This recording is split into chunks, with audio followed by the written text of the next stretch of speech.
ये तो वो सिचुएशन है, अब्बा नहीं मानेंगे टाइप्स। और फिर भी बंदा मचा दिया है। जैसे वो मूवी थी अजब प्रेम की गजब कहानी, तो वैसे ले सकते हैं अपन। अजब टेली हेल्थ की गजब कहानी, या गजब कामयाबी कर लो। टेलीमेडिसिन के बारे में आपको बताना चाहूँगा इसलिए कि टेलीमेडिसिन एक मतलब नॉर्मल सा वर्ड है, टेली एंड मेडिसिन को जोड़ के बनाया। टेली मीन्स दूर से हम किसी चीज़ का, दूर से, एंड मेडिसिन मीन्स इलाज।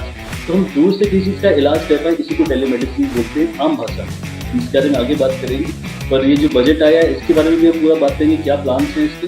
आई थिंक ये अवेयरनेस और इस पे बातचीत होना बहुत इम्पोर्टेंट है, और वहाँ पे Talkshala is doing a great job, so I really agree with doctor Aditya.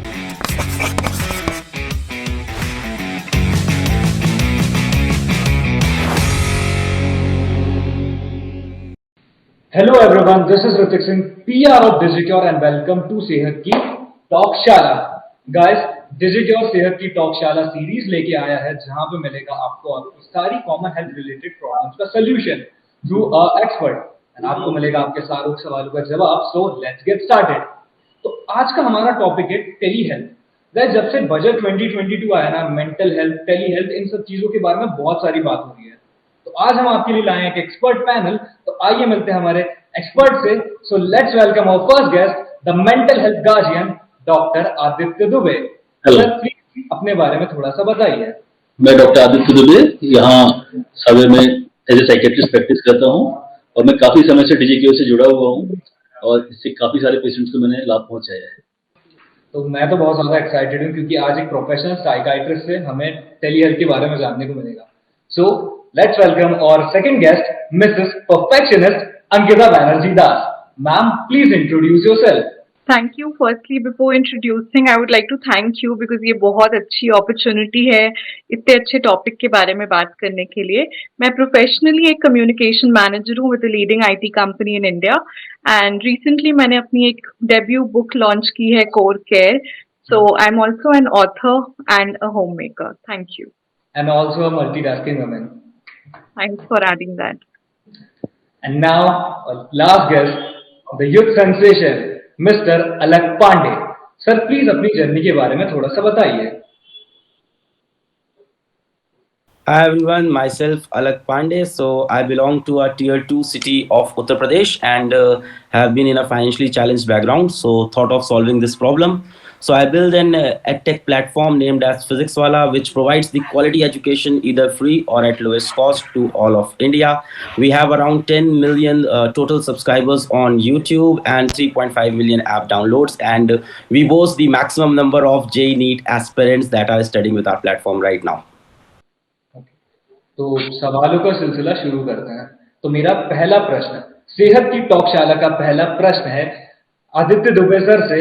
Sir, according to Indian Express, budget 2022 में नेशनल डिजिटल हेल्थ मिशन को 200 करोड़ रुपए अलॉट हुए हैं।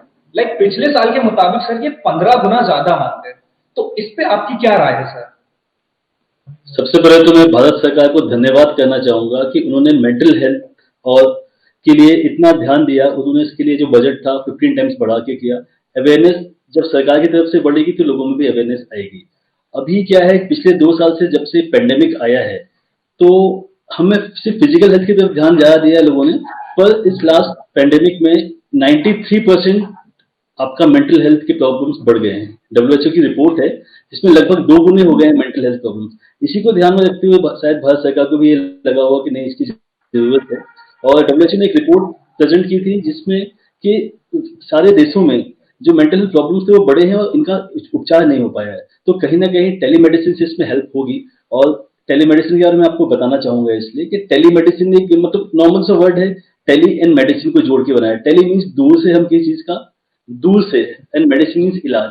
तो हम दूर से किसी चीज का इलाज कर पाए, इसी को टेलीमेडिसिन बोलते हैं आम भाषा में। हम इसके बारे में आगे बात करेंगे, पर ये जो बजट आया है इसके बारे में भी हम पूरा बात करेंगे, क्या प्लान्स हैं इसके। मतलब इसमें गवर्नमेंट ने एक मेन सेंटर जो रहेगा निमहैंस है, national institute of mental health, जो बेंगलोर में है, वो इसको गवर्न करेगा पूरा। और इसके बाद उन्होंने 21 सेंटर्स बनाए, centres of excellence mental health को लेके, जिसमें ये सारा टेलीमेडिसिन का काम चलेगा।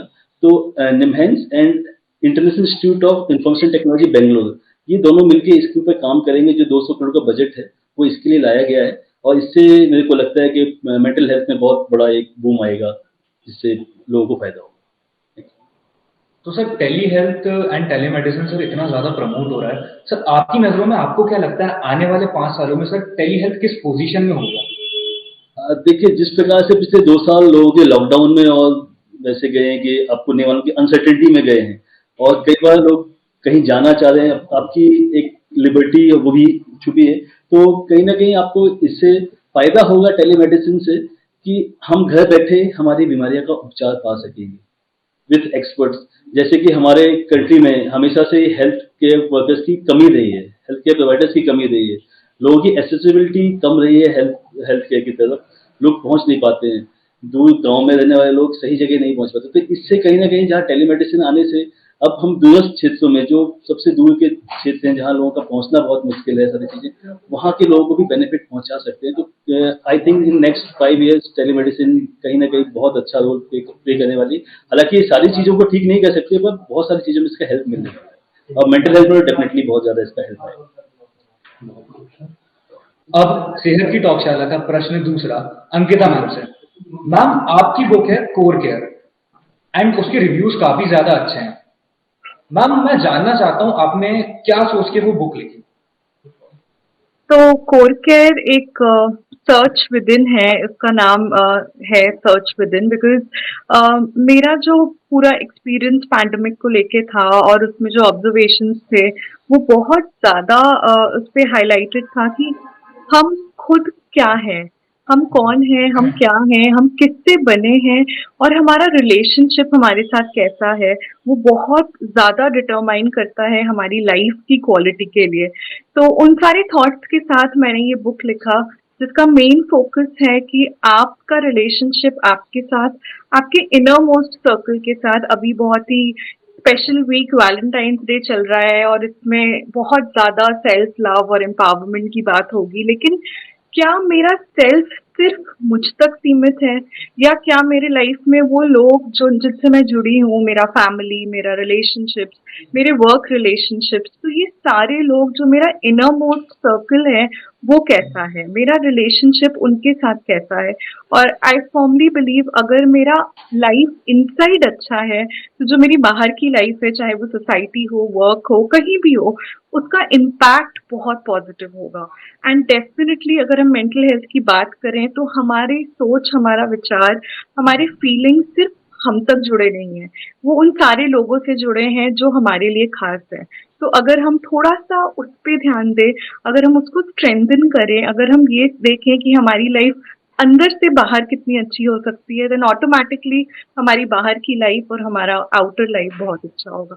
तो इसमें हमारे रिलेशनशिप्स की बात हुई है, कॉम्प्लेक्सिटीज की बात हुई है कि अगर कुछ कॉम्प्लेक्सिटीज हैं आपस में तो हम कैसे उसको सॉल्व करें, हम और इफेक्टिवली कैसे कम्युनिकेट करें, हम बातचीत ओपनली कैसे करें, हम हेल्प एक दूसरे से कैसे लें, एंड ओवरऑल हम एक पावरफुल लाइफ, अगर हम इंडिविजुअली हमारा इनसाइड अच्छा होगा तो हमारा आउटसाइड लाइफ बहुत अच्छी है। तो ये है कोर केयर के बारे में। ओके एंड मैम मुझे पर्सनली लगता है कि आज के यूथ को वो बुक पढ़नी चाहिए, क्योंकि मैम हम लोगों के पास बिल्कुल भी टाइम नहीं है खुद को समय देने का। एंड दूसरी चीज लोग क्या बोलते हैं कि यार मेरे पास टाइम नहीं है, मैं ये काम कैसे करूं। मैं सभी को ये बताना चाहता हूँ कि अंकिता मैम ने ऑफिस वर्क सारा काम देख के वो बुक लिखी है, तो हम मुझे नहीं लगता हम सबको बहाने मानने चाहिए कि हमारे पास टाइम नहीं है। एंड मैम हमारे पास आपके लिए एक सरप्राइज है, हम आपकी एक फैन से आपकी बात करवाना चाहते हैं, तो वो हमारे साथ कॉल पे हैं। हेलो मैम, अंकिता मैम हमारे साथ में है। अरे अंकिता मैम, हाय मैम, मैं आपकी बहुत बड़ी फैन हूँ। अरे मैंने आपकी किताब भी पढ़ी है, बहुत अच्छा लगा मुझे पढ़ के, और मैं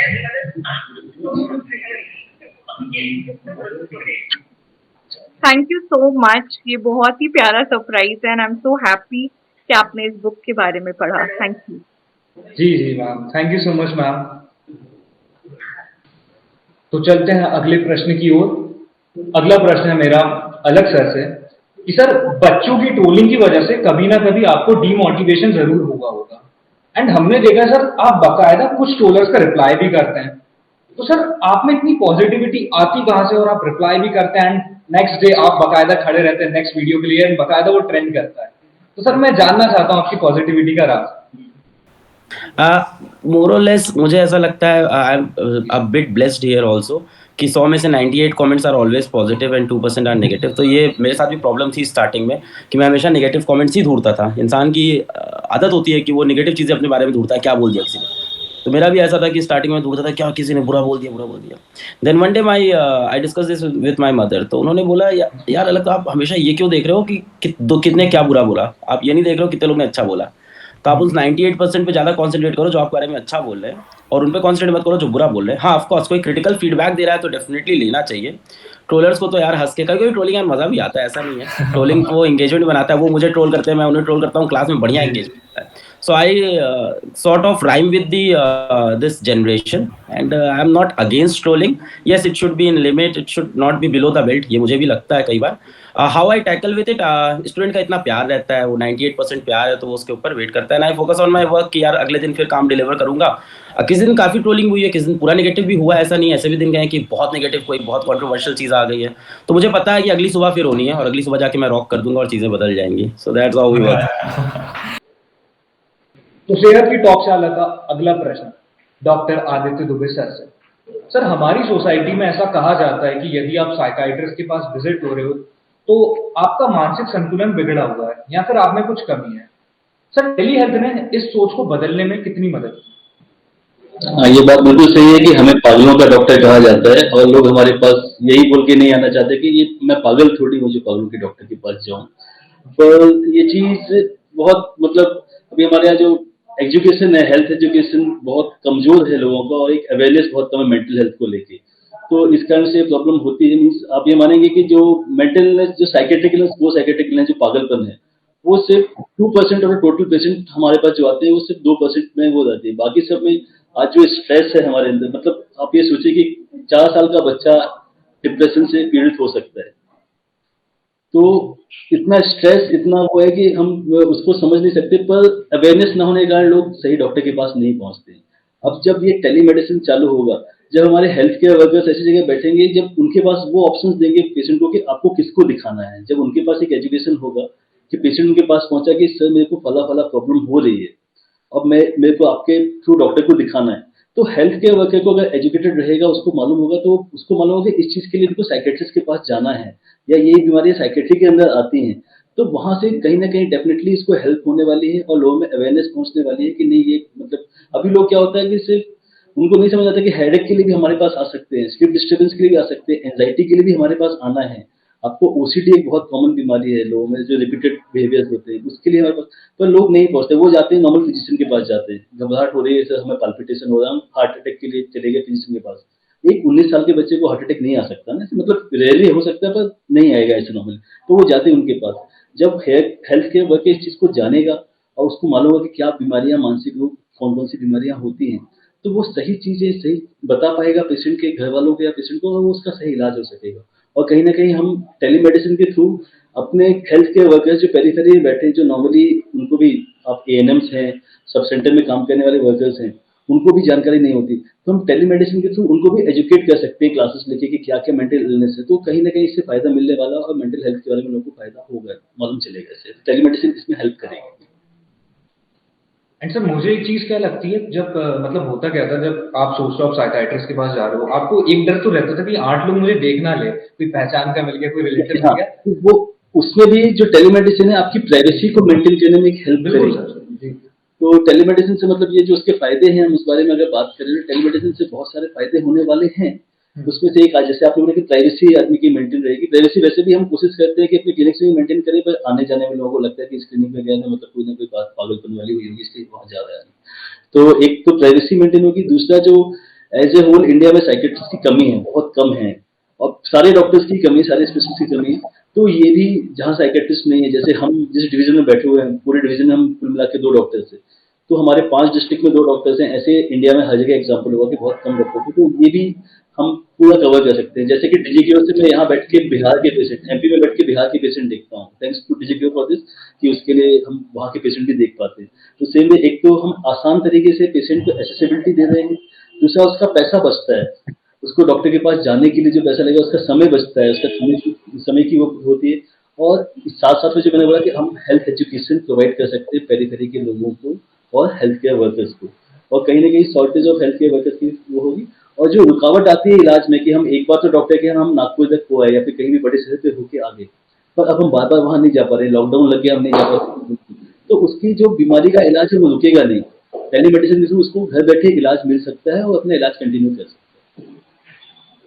आई अग्री, डॉक्टर आदित्य ने बहुत अच्छी बात बोली कि हम फिजिकल हेल्थ पे बहुत फोकस करते हैं कि आज मेरे पैर में दर्द है, हाथ में दर्द है, बट अगर हम उतने ही जागरूकता के साथ इस बारे में भी बात करें कि हमें कैसा फील हो रहा है, या अगर कोई बोलता है ना आज अच्छा नहीं लग रहा है, तो हम उस बात को आगे नहीं ले जाते हैं कि क्या फील हो रहा है या कुछ प्रॉब्लम तो नहीं है, लेट्स गो फॉर हेल्थ। तो आई थिंक ये अवेयरनेस और इस पे बातचीत होना बहुत इम्पोर्टेंट है, और वहाँ पे टॉकशाला is doing a great job. So I really agree with Dr. Aditya. तो सेहत की टॉकशाला का अगला प्रश्न अंकिता मैम से। Ma'am, according to the article of your story, work from home has created a lot of distress among women. Like एक women employ है, उनको वर्क फ्रॉम होम भी करना है, उन्हें बच्चों को भी संभालना है, उन्हें घर भी देखना है, उन्हें घर पे भी टाइम देना है। तो मैम, इतना मल्टीटास्किंग काम मैम आप लोग करते कैसे हैं? तो एक्चुअली में ये टास्किंग से ज़्यादा आई थिंक हमें बैलेंस करने से ज़्यादा हमें दोनों को ब्लेंड करने पे फोकस करना चाहिए, क्योंकि हमारा वर्क और लाइफ सेपरेट नहीं है।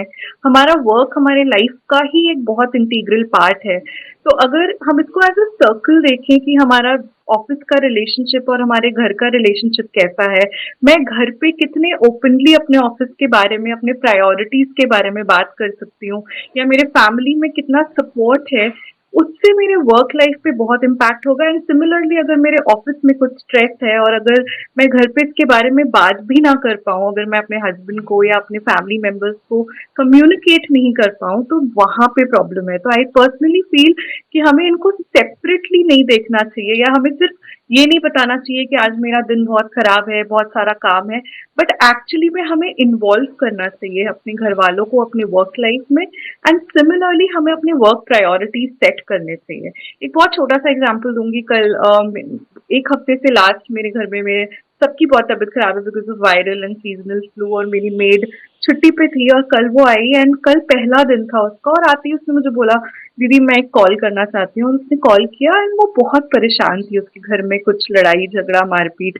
तो जब उसने फोन रखा मुझे समझ आया कि कुछ सीरियस हुआ है, और वो आई और वो बोली दीदी, तो मैंने वेट किया कि वो खुद मुझे बताए कि क्या हुआ है। And the first thing she said was दीदी आज हस्बैंड ने मारा और ऐसा ऐसा हुआ। तो मेरे पास दो ऑप्शन थे, या तो मैं उसको नारी सशक्तिकरण पे एक लेक्चर देती कि ये ऐसा नहीं होना चाहिए, आज घर जाके तुम एक कदम लो, जो कि एक दिन में नहीं हो सकता है, ये हर घर की कहानी है। दूसरा मेरे पास ऑप्शन था कि मैं उसके 7 घंटे में से क्या मैं उसको बोलूं कि आज तुम 1 घंटे काम करो और तुम जल्दी घर जाओ, और वो समय तुम घर पे दो अपने सिचुएशन को नॉर्मलाइज करने में। तो आई फील थोड़ा सा सेंसिटिव रहे इस चीज को लेके, अगर हम इसको ब्लेंड करें, अगर हम अपने रिलेशनशिप्स को और अपने काम को, एंड दूसरी बहुत इंपॉर्टेंट चीज है अगर हम अपने प्रायोरिटीज को सेट कर सके। अगर घर में कुछ बहुत इंपॉर्टेंट है तो हम, मतलब पैंडेमिक ने एक बहुत इंपॉर्टेंट चीज सिखाई है कि लाइफ को इतना ना सीरियसली नहीं लिव करना चाहिए। हम लोग आगे का इतना सोचते हैं कि हम अपने आज को भूल जाते हैं।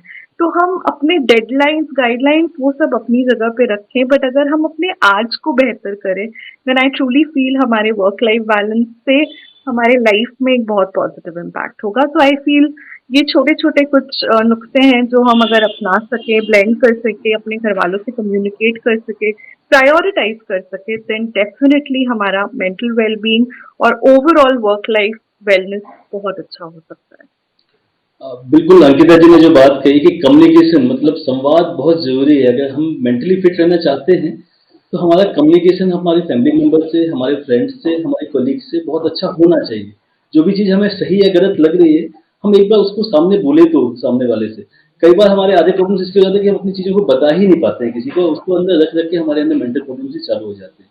तो कम्युनिकेशन कहीं ना कहीं होना ही चाहिए। और फैमिली में तो एटलीस्ट शाम को हम जब डिनर करते हैं कम से कम तो डिनर एक साथ हो, उसको हम एक दूसरे से बात करें, दिन भर की जो बातें हुई हैं उसके बारे में, तो ये बहुत हेल्पफुल रहेगा। तो पहले हमारी देश की नारियों को सबसे बड़ा सैल्यूट है, एंड दैट्स व्हाई हमने मैम को मिसेस परफेक्शनिस्ट का टाइटल दिया है। तो सेहत की टॉकशाला का अगला प्रश्न अलग सर से।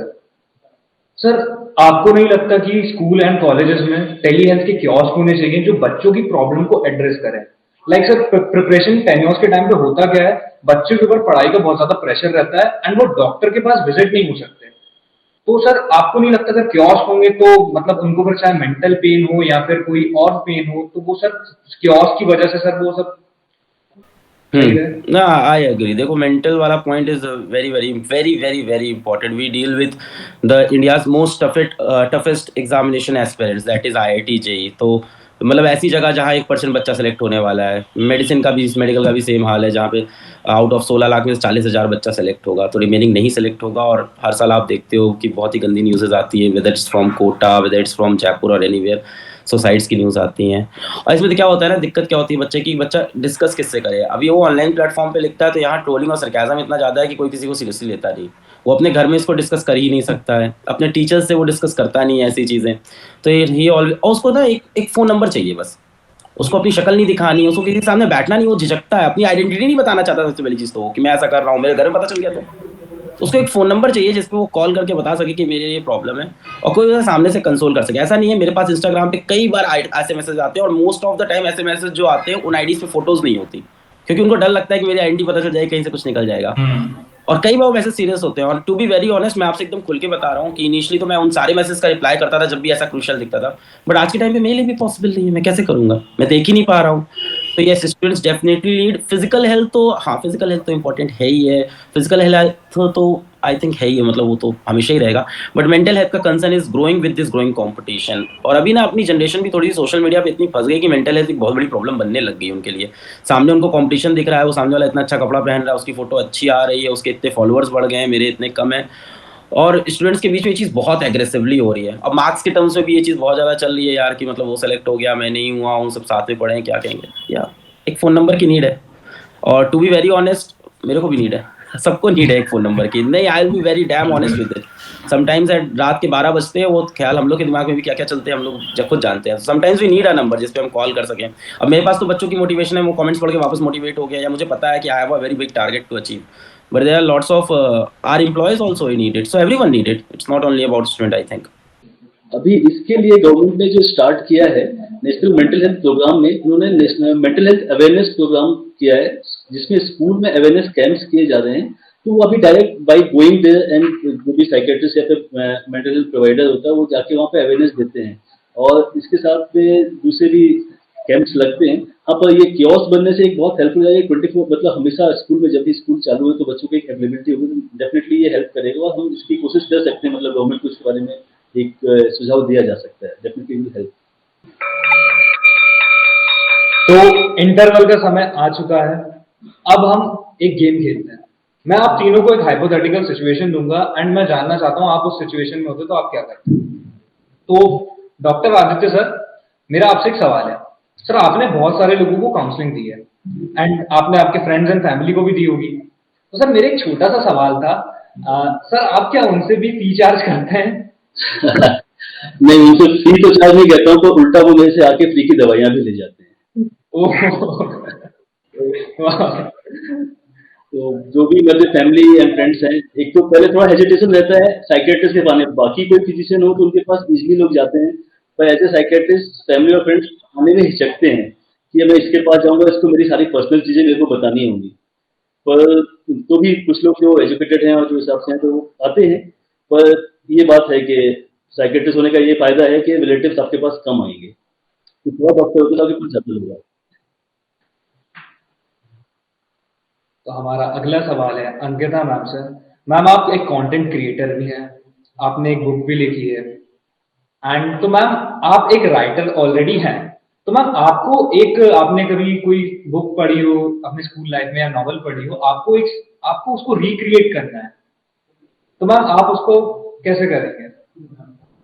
मैं अभी बुक तो नहीं सोच पा रही हूँ क्योंकि मैं नॉवेल्स कम पढ़ती हूँ, बट डेफिनेटली अगर मैं किसी मूवी को अगर रिक्रिएट कर पाऊँ तो वो पीकू होगी, बिकॉज उसमें जो फादर डॉटर का रिलेशनशिप दिखाया है वो बहुत ही special and close to my heart है। तो जब वो मूवी आई थी मैं बहुत ज्यादा टच्ड थी, एंड आई होप मैं किसी दिन एक फादर डॉटर रिलेशनशिप पे कुछ लिख पाऊँ। बिकॉज आई थिंक मदर्स की हम बहुत बात करते हैं, लेकिन एट द सेम टाइम जो एक पिता का रोल है एक इंसान की लाइफ में, उनका इन्वॉल्वमेंट है डे टू डे लाइफ में, वो भी बहुत इम्पोर्टेंट है हमारे मेंटल हेल्थ के लिए। जैसे एक बहुत छोटा सा एग्जांपल दूंगी, हर शाम 7 बजे मेरे पापा का डेली कॉल बस 2 मिनट के लिए आता है ये पूछने के लिए कि बेटा कैसी कैसी हो तुम, हाउ आर यू फीलिंग, क्या किया। उनको ये नहीं जानना है मैंने कितने असाइनमेंट्स किए, कितने अचीवमेंट्स किए, घर पे क्या हो रहा है, वो बस इतना पूछते हैं कि आप कैसा फील कर रहे हो, आज आपका दिन कैसा गया। तो वो उतनी छोटी बात है, बट अगर आपके पास एक ऐसा इंसान भी है जो सिर्फ ये जानना चाहता है आप कैसे हो, कैसा फील कर रहे हो, एंड उससे हमारा जो एक इनर इमोशनल बैलेंस है वो बहुत ज्यादा हाई रहता है। तो आई होप किसी दिन मैं एक फादर डॉटर रिलेशनशिप पे एक बुक लिख पाऊँ और उस पे हम बात कर सके कि कैसे एक फादर का इन्वॉल्वमेंट और रोल लाइफ में कितना इम्पोर्टेंट है और कैसे वो हमारे लाइफ को एक हैप्पी एंड फुलफिलिंग लाइफ बनाता है। तो मेरा नेक्स्ट क्वेश्चन है अलग सर से। तो अलग सर, आप एक फिल्म डायरेक्टर हैं एंड मैं आपको एक सीन बताऊंगा एंड आपको उस सीन को देख के मूवी का टाइटल रखना है। तो टेली हेल्थ एक बहुत ही होनहार स्टूडेंट है, पर फैमिली प्रॉब्लम की वजह से वो आगे नहीं बढ़ पा रहा है। पर ढेर सारी मेहनत करने के बाद, कड़ी तपस्याएं करने के बाद वो एक दिन डॉक्टर बनता है और हेल्थ केयर फील्ड में मचा देता है, बहुत टॉप का डॉक्टर बनता है। तो सर आप क्या नाम रखेंगे? ये तो वो सिचुएशन है अब्बा नहीं मानेंगे टाइप्स। और फिर भी बंदा मचा दिया है ना। काफी स्ट्रेंज सी स्टोरी की। मूवी का नाम तो जी सर। इसको ऐसा कर सकते हैं कि जैसे वो मूवी थी अजब प्रेम की गजब कहानी, तो वैसे ले सकते हैं अपन। अजब टेली हेल्थ की गजब कहानी, या गजब कामयाबी कर लो। गजब कामयाबी, दोनों में से जो भी अच्छा लगे। सर अजब टेली हेल्थ की गजब कहानी बहुत अच्छी है। बहुत खूब सर। तो इंटरवल ओवर, अब हमें फिर से पढ़ाई करनी पड़ेगी, हमें फिर से अपने क्वेश्चंस पे आना पड़ेगा। तो सेहत की टॉकशाला का अगला प्रश्न आदित्य सर से। सर आपने कई सारे पेशेंट को काउंसलिंग दी है, सर आपको टेली हेल्थ के क्या बेनिफिट्स है? जैसे कि मैंने पहले भी बताया कि टेली हेल्थ से हम उन लोगों तक पहुंच सकते हैं जहां तक पहुंच पाना शायद नामुमकिन होता है, टेलीमेडिसिन से हम उपयोग नहीं करते, है ना। तो एक तो ये होगा कि हम दूरस्थ क्षेत्रों में जहां पर जाना और जहां से लोगों को आ पाना मुश्किल है उनको इलाज दे पा रहे हैं। दूसरा, इलाज का कॉस्ट कम हो गया है क्योंकि उसके आने जाने का पैसा बचेगा, समय कम हो जाएगा, पेशेंट को उतना अपना समय बचा सकता है, ठीक है। और सारे लोगों तक हम इलाज पहुंचा सकते हैं जहां तक इलाज नहीं पहुंचा, जहां पर डॉक्टर की कमी है। तो ये टेलीमेडिसिन से फायदा होने वाला। और दूसरा, रिसर्च और एजुकेशन में भी इसका फायदा होगा कि हम जहां भी ये चीजें हो रही हैं वहां से अपनी इंफॉर्मेशन को दूसरी जगहों पे पहुंचा सकते हैं टेलीमेडिसिन के थ्रू। हेल्थ वर्कर्स में, स्टूडेंट्स में, इवन केयर टेकर्स में ये पहुंचाया जा सकता है। और प्राइवेसी का भी मैनेजमेंट होगा कि लोग अपनी प्राइवेसी में लेके डॉक्टर को दिखा सकते हैं। सर आपके लाइफ का कोई ऐसा केस टेली हेल्थ को लेके कि आपने किसी को काउंसलिंग दी हो और आपको लगा हाँ मैं सच में इसकी लाइफ में इम्पैक्ट ला पाया? मैं एक केस के बारे में बात करना चाहूंगा। जब सेकेंड लॉकडाउन लगा था उस समय मेरे पास मेरे फोन पे एक किसी ने मेरे से बात की। वो बहुत घबराया हुआ था, बोला सर मेरी बहन के साथ कुछ प्रॉब्लम हो गया है, वो बहुत ज्यादा वायलेंट हो रही है और घर में सो नहीं रही है 2 दिन से, हम सारे घर वाले डरे हुए हैं, सहमे हुए हैं। उसकी अभी हमने 3 दिन पहले उसकी एंगेजमेंट की है। तो फिर मैंने उनको बोला कि आप प्लीज मेरे से, बोले हम आ नहीं सकते, हम टीकमगढ़ में काफी दूर है यहाँ से, लॉकडाउन लगा हुआ है। बोला आप मेरे से टेलीमेडिसिन के थ्रू बात कीजिए। तो डिजिक्यू के थ्रू उन्होंने मेरे से बात किया और उनकी बहन को मैं देखा तो बहुत ज्यादा पेशेंट वायलेंट था, वो बात करने की स्थिति में नहीं थी और she was abusing and all. उसकी मेडिसिन वहां से स्टार्ट की फैमिली को, क्योंकि वो पेशेंट तो शायद काउंसिल करने लायक था नहीं। मैंने फैमिली को काउंसिल किया, उनका इलाज चालू किया और विद इन 15 डेज मेडिसिन के साथ उसको आराम हुआ और आज तक वो पेशेंट मेरे पास है और she is alright now, she is married and Indore में वो रह रही है और आईटी फर्म में काम कर रही है। तो लास्ट 9 मंथ में उसका फैमिली पूरा मतलब वो प्रेज करते हैं मेरे को, पर मैं कहीं ना कहीं इसमें डीजीक्यू को बहुत थैंक्स बोलता हूँ क्योंकि उस कारण से मैं उसको देख पाया। अदरवाइज वो पेशेंट में देख नहीं पाता और वो शायद ठीक ना हो पाती और उसकी फैमिली में प्रॉब्लम्स होते हैं, शायद उसकी शादी भी टूट जाती। तो कहीं ना कहीं इसका बहुत मतलब टेलीमेडिसिन से बहुत फायदा मिला है। बहुत क्यूट सर। मैम होता और क्या है कि मैम आज के टाइम पे मैम सब लोग ना सोशल मीडिया को इतना ज़्यादा मतलब प्रायोरिटाइज़ कर रहे हैं, पूरा टाइम लगे हुए हैं, रील्स बना रहे हैं, जो कि एक साइड अच्छी बात है, बट उसका नेगेटिव इम्पैक्ट उनकी मेंटल हेल्थ पे पड़ जाता है। तो मैम इस सोशल मीडिया वर्ल्ड में खुद को मेंटली हैप्पी एंड सिक्योर हम कैसे रख सकते हैं? तो एज आई सेड, इसको इतना सीरियसली हमें नहीं लेना है बिकॉज ये हमारे लाइफ का सच नहीं है। हम बहुत जल्दी इसमें डिस्ट्रैक्ट हो सकते हैं एंड हम एक्चुअली में जो फीड करते हैं, हम जो कंज्यूम करते हैं, वो सिर्फ सोशल मीडिया नहीं, हम जिन लोगों के बीच उठते बैठते हैं, जो देख रहे हैं, जो पढ़ रहे हैं, वो ही कहीं ना कहीं हमारे मेंटल हेल्थ पे ऐड करता है। तो इसलिए इसमें प्रोटेक्ट करने के बस कुछ ही सोल्यूशंस हैं। वन, जैसे कि डॉक्टर सर ने कहा कि हमें अपना टाइम लिमिट करना पड़ेगा। टू, हमें अपने प्रेजेंट को अच्छा करना है।